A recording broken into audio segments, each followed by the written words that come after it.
sa me na yan yung tiang in malmin so sa kamse etak sa chang tua piang tene na yan itanaw tiang himmal so sa natsu min ten sakla kanduang tele kandudan tenilafa namadudan so kaina kantopat tenaturin itak sa kansantehi nangin malmin so sa kamse Iswa Krista aming kandila se Setiap mungkin sen ria esma nopo sualaka hehi katisin sualtam katingai tam nan suak tu ratsuni Mesia ringnan lotitin ru atika ini poin kan lalpat kupe ohin ke no hikkan la anga Swasil fai na kisen tiang himtsu kan sanam.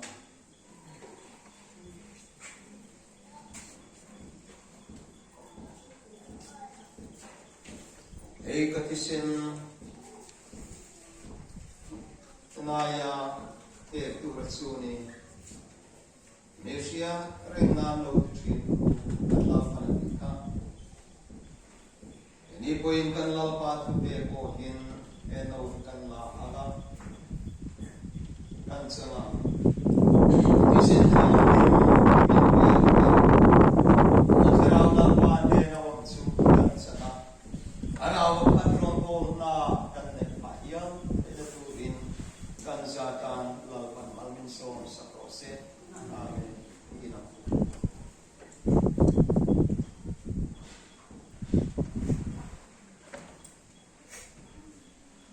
Hallelujah, sunong ver kan lalfa kan patian rokui. Misual mong klak lo tesual silfai na kisen tiang himin pe kapakin lo kan pilatse. Amen. Elatisin na ay kusoy tu taso itisen tiang tim ngay may kansan di. Mana lalfa kapatian ay gupta ramak melma salatam nam Israel ten. Kung kabiang at kisinta kabiang tetsu tina good vote so na kalkaben ni ka. Hoy na yan su melman number shit na filthy pay na ina. Ako'y buhay pay low. Ako'y siya pay low. Non Krista ng mande na mi kante pay natura. Ikisin na min pe i lawa kapatian. Kung ay tegin kan muna yan nungin malsong arle ang jen.